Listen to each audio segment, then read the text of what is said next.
Hello ಸ್ನೇಹಿತರೆ, ನಮಸ್ಕಾರ ನಮಸ್ಕಾರ. ನಾನು ಶ್ರೀದೇವಿ ಕೊಡೇಕಲ್. ಶ್ರೀದೇವಿ ಇನ್ಸ್ಪೈರ್ ಚಾನಲ್ಗೆ ಸ್ವಾಗತ ಸುಸ್ವಾಗತ. ಒಂದು ಊರಾಗ ಒಂದು ಹುಡುಗಿದ್ದ. ಯುವಕ, ಹುಡುಗ ಅನ್ನೋದಕ್ಕಿಂತ ಯುವಕ. ಒಂದು 25-26 ವರ್ಷದ ಯುವಕ ಇದ್ದ. ಆ ಯುವಕನ ಮನೆ ಪಕ್ಕದಾಗನ ಮಗ್ಗಲಕನ ಒಬ್ಬರು ಜ್ಯೋತಿಷಿಗಳು. ಜ್ಯೋತಿಷ್ ಅಂದ್ರೇನು, ಮಹಾನ್ ದೈವ ಭಕ್ತರು. ಅವರು ಏನು ಸುಮ್ಮನೆ ಮೂಢನಂಬಿಕೆಗಳನ್ನೆಲ್ಲ ನೀವು ನಂಬ್ರಿ ಅಂತ ಏನು ಹೇಳ್ತಿರ್ಲಿಲ್ಲ. ನೋಡಪ್ಪ, ದೇವ್ರ ಮ್ಯಾಗ ಭಕ್ತಿ ಇಡ್ರಿ, ದೇವರು ಹೆಂಗಾರು ಒಂದು ಪ್ರಸಾದ ಕೊಡ್ತಾನೆ, ನಿಮ್ಮ ಕಾಯಕ ಏನೈತಿ ಅದನ್ನು ನಿಷ್ಠೆಯಿಂದ ಮಾಡಿರಿ, ಪ್ರಾಮಾಣಿಕತೆಯಿಂದ ಮಾಡಿರಿ, ಆಮೇಲೆ ದೇವರು ಅದಕ್ಕೆ ಒಂದು ಪ್ರತಿಫಲನ ಕೊಡ್ತಾನೆ ಅಂಥೇಳಿ ಬಂದು ಯಾರ ಕಷ್ಟ ಅಂತ ಹೇಳ್ಕೊಂಡು ಬಂದವರಿಗೆ 4 ಸಮಾಧಾನದ ಮಾತು ಹೇಳಿ ದೇವ್ರದ್ದು ಒಳ್ಳೇದು ಮಾಡ್ತಾನಪ್ಪ ಅಂಥೇಳಿ ತನ್ನ ಉಪಜೀವನ ಅವ್ರು ಎಷ್ಟು ಕೊಟ್ಟರೆ ಅದರಿಂದ ತನ್ನ ಉಪಜೀವನ ಸಾಗಿಸ್ತಾ ಇದ್ರು ಅವರು ಜ್ಯೋತಿಷಿಗಳು.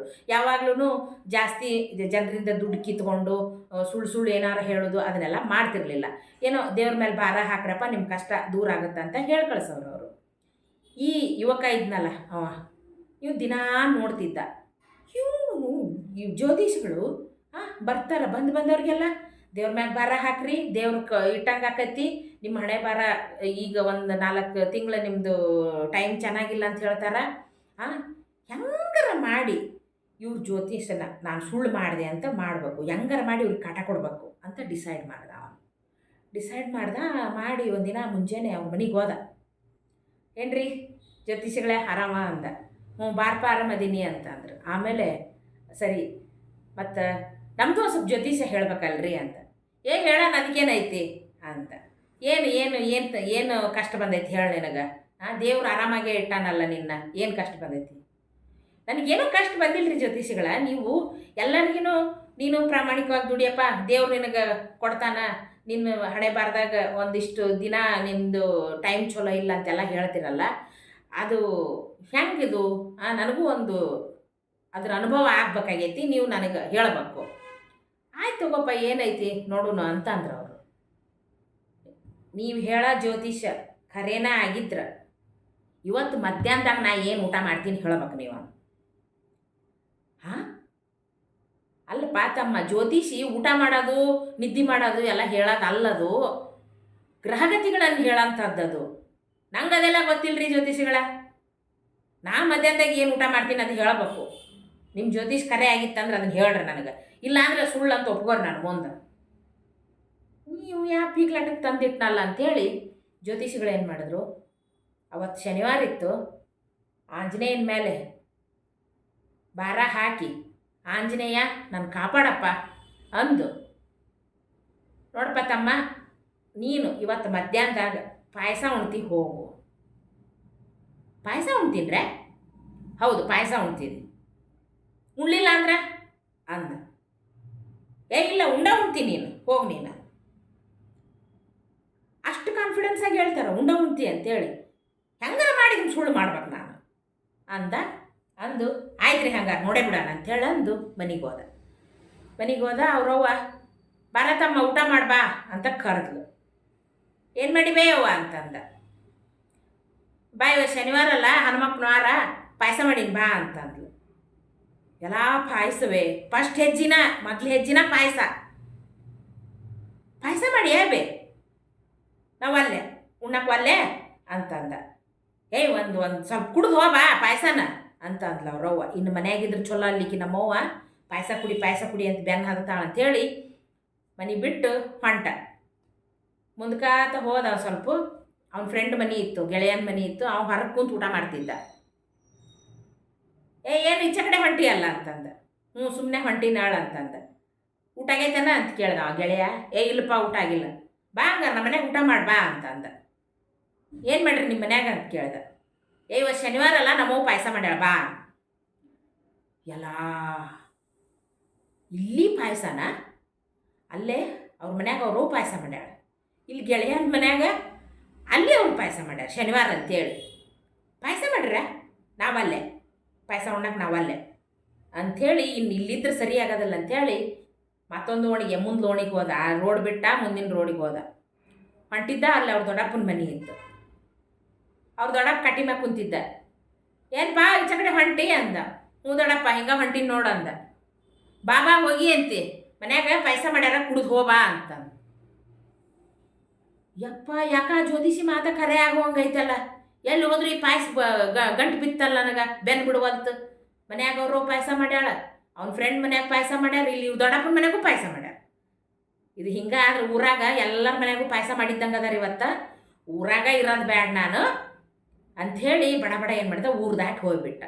ಊರು ದಾಟಿ ಹೋದ. ರೋಡ್ ಮ್ಯಾಗ ದೊಡ್ಡ ಹೈವೇ ರೋಡ್ ಇತ್ತು. ಆ ಹೈವೇ ರೋಡಿನ ಮಗ್ಲು ದೊಡ್ಡ ಗಿಡ ಇತ್ತು. ಇನ್ನೆಲ್ಲರ ಮಂದಿ ಕಣ್ಣಿಗೆ ಕಾಣಿಸ್ಕೊಂಡ್ರಿ ಯಾವನಾರ ಒಬ್ಬನು ಫೋರ್ಸ್ ಮಾಡಿ ಪಾಯಸ ಕುಡಿಸ್ಬಿಡ್ತಾನೆ ಅಂಥೇಳಿ ಅಂದು ಬೇಡ ಬೇಡ ಮಂದಿ ಸಾವಾಸನ ಬೇಡ ಅಂಥೇಳಿ ಬಡ ಬಡ ಏನೈತೆ ದೊಡ್ಡ ಆಲದ ಮರ ಇತ್ತಲ್ಲ, ಆ ಆಲದ ಮರ ಹತ್ತಿ ಕುಂತ್ಬಿಟ್ಟ.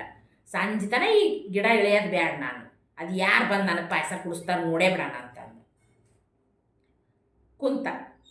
ಸ್ವಲ್ಪ ಹೊತ್ತಾತು. ಆಚೆ ಕಡೆಯಿಂದ ಒಬ್ಬರು ಜಾತ್ರೆಗೆ ಹೋಗಿ, ಯಾವುದೋ ಒಂದು ಜಾತ್ರೆಗೆ ಹೋಗಿದ್ರು, ಹೋಗಿ ಬಂಡಿ ಕೂಡ ಬಂಡಿ ಕಟ್ಕೊಂಡು ಊರಿಗೆ ಹೊಂಟಿದ್ರು. ರಣ ಬಿಸಿಲು, ಇದು ದೊಡ್ಡ ಆಲದ ಮರ ಇತ್ತಲ್ಲ, ವಾ ಬಾ ಬಾ ಬಾ ಬಾ ಏನು ತಂಪೈತಪ್ಪ ಅಂಥೇಳಿ ಅಂದು ಬಡ ಬಡ ಬಂಡಿ ತಂದು ಅವು ಎತ್ತನ್ನು ದಣ್ಕೊಂಡ್ಬಿಟ್ಟಿದ್ವು. ಹೆಂಗಾರು ಸ್ವಲ್ಪ ಹೊತ್ತು ಅವಕ್ಕೆ ಆರಾಮ ವಿಶ್ರಾಂತಿ ಕೊಡೋಣ ಅಂಥೇಳಿ ಆ ಬಂಡಿ ತಂದು ಆ ಗಿಡದ ಬುಡಕ್ಕೆ ನಿಂದ್ರಿಸಿದ್ರು. ಇವ ಮ್ಯಾಕ್ ಕುಂತಿದ್ದು ನೋಡ್ತಿದ್ದ. ಹೊಲ್ಬಿಡು ಅವ್ರ ಪಾಡಿಗೆ ಅವ್ರು ಏನಾರ ಮಾಡ್ಕೊಲ್ಲ ಅಂತ ಸುಮ್ಮನೆ ಇದ್ದ. ಇವ ಅವ್ರು ನೋಡ್ತಾನೆ, ಅವರು ಇವನ್ನ ನೋಡಿಲ್ಲ. ಆಮೇಲೆ ಏನಾಯ್ತು, ಅವ್ರು ಏನೈತಿ ಆರಾಮ್ ಗಿಡದ ಬುಡಕ್ಕೆ ಬಂಡಿ ನಿಂದ್ರಿಸಿದ್ರು, ಎತ್ತು ಕಟ್ಟಿದ್ರು, ಅವ್ಕೆ ನೀರು ಹಾಕಿದ್ರು, ಹುಲ್ಲು ಹಾಕಿದ್ರು. ಅವಾಗ ಅವ ಯಜಮಾನ್ ಮನುಷ್ಯ ಅಂದ, ಇಲ್ಲೇ ಅಡುಗೆ ಮಾಡಿಬಿಡ್ರು, ಆರಾಮೈತಿದೆ ನೆರಳು, ಗಿಡದ ನೆರಳು, ಅಡುಗೆ ಮಾಡಿಬಿಡ್ರಿ, ಉಂಡು ಹೋಗೋಣ. ಅವಾಗ ಅವರು ಅಡುಗೆ ಮಾಡೋರು, ಅಡುಗೆ ಬಡ್ಗಿ ಚಪಾತಿ ರೊಟ್ಟಿ ಮಾಡ್ಕೊತ ಕುಂತ್ರ ಟೈಮ್ ಆಕೈತಿ, ಬ್ಯಾಡ ಅಂದ್ಕೂಳೆ ಏನು ಮಾಡಿದ್ರು, ಅವ ಹಿರಿಯ ಇದ್ನಲ್ಲ, ಹ್ಯಾಂಗಾರ ಸ್ವಲ್ಪ ಬೆಲ್ಲ ಐತಿ, ಪಾಯಸ ಮಾಡಿಬಿಡ್ರಿ, ಲಘುನ ಆಕೈತಿ ಪಾಯಸ, ಊಟ ಮಾಡಿ ಹೋಗೋಣ. ಆಯ್ತು ಬಿಡು, ಪಾಯಸ ಅಂದ್ರೆ ಏನು ಬಿಡು, ಒಂದು ಅರ್ಧ ತಾಸಿನಾಗ ಆಕೈತಿ, ಉಂಡು ಹೋಗೋಣ ಅಂಥೇಳಿ ಬಡ ಬಡ ಏನು ಮಾಡಿದ್ರು, 2 ಕಲ್ಲು ತಂದಿಟ್ಟು ಕಟ್ಟಿಗಿದ್ದು ಅಲ್ಲೇ ಬೆಂಕಿ ಹಚ್ಚಿ ಒಲೆ ಹಚ್ಚಿ ಬಡ ಬಡ ಒಂದಿಷ್ಟು ದೊಡ್ಡ ತಪ್ಪಲಿ ಇಟ್ಟು ಬಡ ಬಡ ಬೆಲ್ಲ ಬ್ಯಾಳಿ ಹಾಕಿ ಬ್ಯಾಳಿ ಪಾಯಸ ಮಾಡಿಬಿಟ್ರು. ಪಾಯಸ ಏನು ಕೊತ ಕೊತ ಕೊತ ಕುದೀತೈತೆ.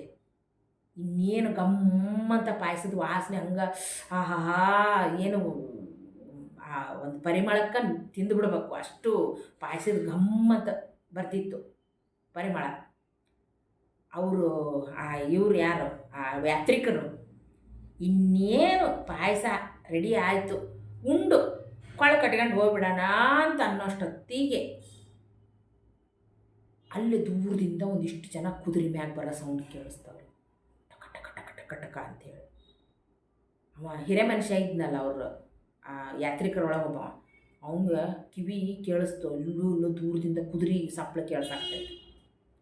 ಅವ ಅಂದ, ಲಾಲಲ್ಲ ಎಲ್ಲ ಕಳ್ಳರು ಬರಕತ್ತಾರಲೇ, ಬ್ಯಾಡ, ಇಲ್ಲಿರೋದು ನಮ್ಮನ್ನೆಲ್ಲ ದೋಚ್ಕೊಂಡು ಹೋಗ್ಬಿಡ್ತಾರ, ದೋಚ್ಕೊಂಡು ಹೋದ್ರೆ ಹೋಗ್ಲಿ, ನಮ್ಮ ಪ್ರಾಣಕ್ಕೂ ಅಪಾಯ ಐತಿ ಇಲ್ಲೇ, ಬ್ಯಾಡ, ನಡ್ರಿ ಕೊಳ ಕಟ್ರಿ, ನಡ್ರಿ ನಡ್ರಿ ನಡ್ರಿ ನಡ್ರಿ ನಡ್ರಿ ಒಂದು ಬಡ ಬಡ ಏನು ಮಾಡಿದ್ರು, ಎಲ್ಲ ಇದ್ದು ಬದುದು ಎಲ್ಲ ಬಂಡ್ಯಾಗ ತುಂಬಿ ಎಲ್ಲ ತುಂಬಿ ಹೊಂಡಬೇಕು. ಪಾಯಸದು ತಪ್ಪಲಿ ಸುಡ್ತಿತ್ತದು, ಕೆಟ್ಟು ಸುಡ್ತಿತ್ತು. ಅದನ್ನ ಎತ್ತಕ್ಕೆ ಹೋಗಾರ ಸುಡೋದಾಗ ಎತ್ತದಾಗವತ್ತು. ಆಮೇಲೆ ಆ ಹಿರೇ ಮನುಷ್ಯ ಹೇಳ್ದ, ಅದನ್ನ ಏನು ಮಾಡ್ತೀರಿ, ನಡ್ರಿ ಎತ್ಲಾಗ, ಅದನ್ನ ಅಲ್ಲೇ ಬಿಡ್ರಿ, ಪಾಯಸ ಮೊದ್ಲು ಪ್ರಾಣ ಉಳಿದ್ರೆ ಸಾಕಾಗೈತೆ, ನಮ್ಮ ಜೀವ ಉಳಿದ್ರೆ ಸಾಕಾಗೈತೆ, ಅದನ್ನ ಬಿಡ್ರಿ ನಡ್ರಿ ಅಂತ ಹೇಳ ಅಂದು ಏನೈತಿ ಬಡ ಬಡ ಪಾಯಸದ ಡಬರಿ ಅಲ್ಲೇ ಬಿಟ್ಟರು, ಕೊಳ್ಳ ಕಟ್ಕೊಂಡು ಹೋಗ್ಬಿಟ್ರು.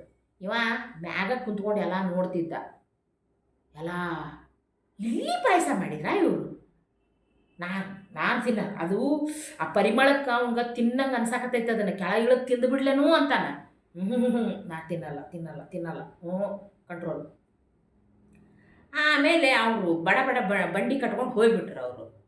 ಆಮೇಲೆ ಸ್ವಲ್ಪ ಹೊತ್ತಾದ್ಮೇಲೆ ಕಳ್ರು ಏನೈತಿ ಬಂದು ಸುತ್ತಮುತ್ತ ನೋಡಿದ್ರು, ಇಲ್ಲಿ ಒಲೆ ಹಚ್ಚಿ ಪಾಯಸ ಮಾಡ್ಯಾರ, ಪಾಯಸ ಡಬರಿ ನೋಡಿದ್ರು ಸುಡ್ತೈತಿ ಅಂದ್ರೆ ಅವ್ರು ಮಾತಾಡ್ಕೊಂಡ್ರು ಒಬ್ರಿಗೊಬ್ರು.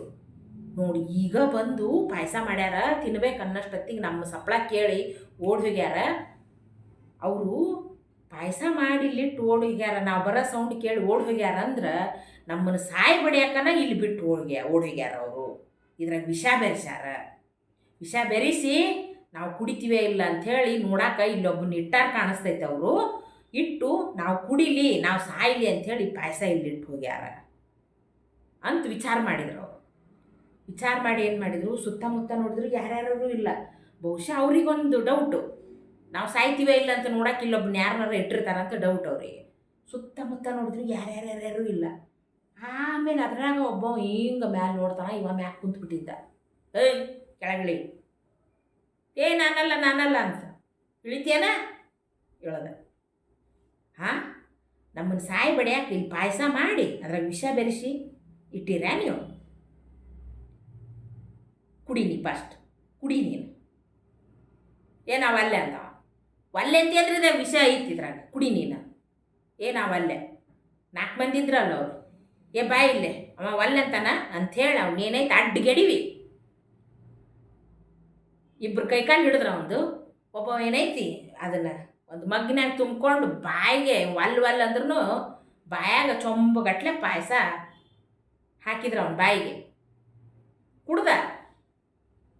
ಒಂದು ಚೊಂಬಿಗೆ ಸಮಾಧಾನ ಆಗಲಿಲ್ಲ. ಚೊಂಬು ತುಂಬ್ತಾರ ಅವ್ನ ಬಾಯಿಗೆ ಹುಯ್ತಾರ, ಚೊಂಬು ತುಂಬ್ತಾರ ಅವ್ನ ಬಾಯಿಗೆ ಹುಯ್ತಾರ ಪಾಯಸ. ಇಷ್ಟು ಪಾಯಸ ಅಲ್ಲ, ಚೊಂಬಗಟ್ಲೆ ಪಾಯಸ ಕುಡ್ದಿಂದ ಏನೂ ಆಗಲಿಲ್ಲಲ್ಲ. ಆವಾಗ ಅವ್ರಿಗೆ ಹಬ್ಬ ಇದ್ರಾಗ ವಿಷ ಇಲ್ಲ ಅಂಥೇಳಿ ಅವ್ರು ಏನೈತಿ ಅವ್ರು ಉಂಡ್ರು. ಆಮೇಲೆ ಇವ್ನು ದೋಚ್ಬೇಕಂದ್ರೆ ಇವನಂತೇಳಿ ಏನೂ ಇದ್ದಿದ್ದಿಲ್ಲ. ನಡಿ ನೀನು ಮನೆಗೆ, ನಿಮ್ಮೂರಿಗೆ ನಡಿ ಅಂಥೇಳಿ ಅವನ್ನೇನೈತಿ ಕೈ ಬಿಟ್ಟರು. ಇವ್ರೇನೈತಿ ಹೋದರು. ಅವಾಗ ಅವನಿಗಂತೂ ಬಾಬಾ ಇವತ್ತ ನನ್ನ ಹಣೆ ಬಾರದೊಳಗೆ ಪಾಯಸ ತಿನ್ನೋದೈತಿ, ಇದನ್ನು ಯಾರ ಕಡೆಯಿಂದನೂ ತಪ್ಸೋಕ್ಕಾಗಲಿಲ್ಲ. ಜ್ಯೋತಿಷಿ ಹೇಳಿದ್ದು ಇರಬಹುದು, ದೇವ್ರ ಮೇಲೆ ನಂಬಿಕೆ ಇಟ್ಟು.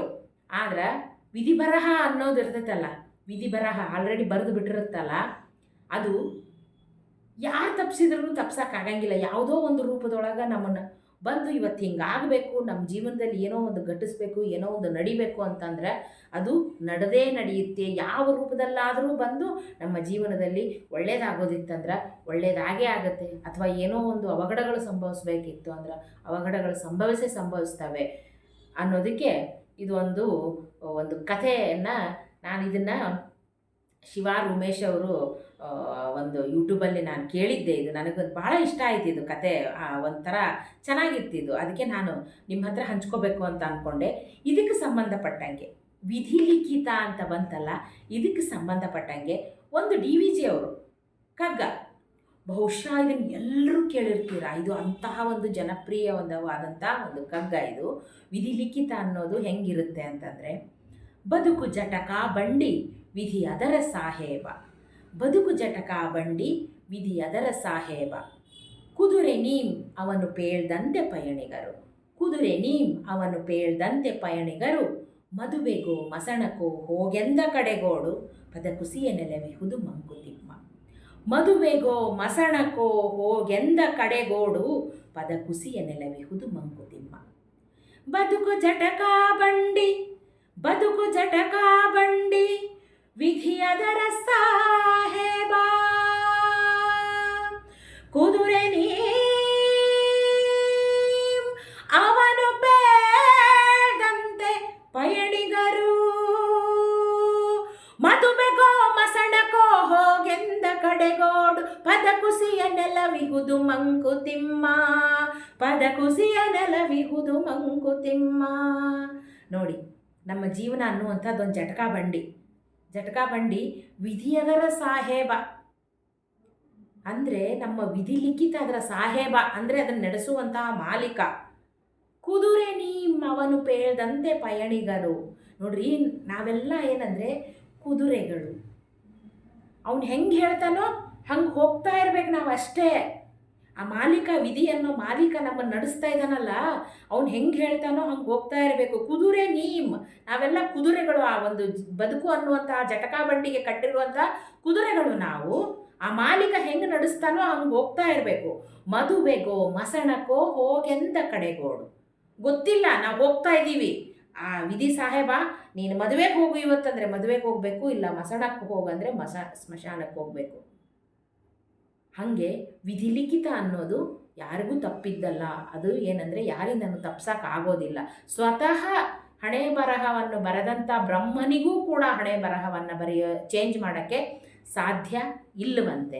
ಹಾಗಾಗಿ ಈ ಒಂದು ಕಥೆ ಅದಕ್ಕೆ ಏನಂತಂದರೆ ಪೂರಕವಾಗಿತ್ತು. ಆಮೇಲೆ ನನಗೆ ಆ ಕತೆ ಸಖತ್ ಇಷ್ಟ ಆಯಿತು. ಅದು ಅವರು ಹೇಳೋ ಒಂದು ಸ್ಟೈಲು, ಬಹುಶಃ ಅವ್ರ ಸ್ಟೈಲಲ್ಲಿ ನನಗೆ ಹೇಳಕ್ಕೆ ಬಂದಿಲ್ಲ, ನನಗೆ ಎಷ್ಟು ಬರುತ್ತೋ ನಾನು ಅಷ್ಟು ಹೇಳಿದ್ದೀನಿ. ಅದಕ್ಕೆ ಆ ಕಗ್ಗಕ್ಕೆ ಒಂದು ಪೂರಕವಾದ ಕತೆ ಅಂಥೇಳಿ ನಾನು ಇಲ್ಲಿ ನಿಮ್ಮ ಮುಂದೆ ಪ್ರಸ್ತುತಪಡಿಸಿದೆ ಸ್ನೇಹಿತರೆ. ಇಷ್ಟ ಆದರೆ ಒಂದು ಲೈಕ್ ಮಾಡಿ, ಶೇರ್ ಮಾಡಿ, ಇನ್ನೂ ಅಷ್ಟು ಜನ ಸಬ್ಸ್ಕ್ರೈಬ್ ಮಾಡಿ ಅಂತ ಹೇಳ್ತಾ ಇಲ್ಲಿಗೆ ನನ್ನ 2 ಮಾತುಗಳನ್ನು ಮುಗಿಸ್ತೀನಿ ಸ್ನೇಹಿತರೆ. ಧನ್ಯವಾದಗಳು.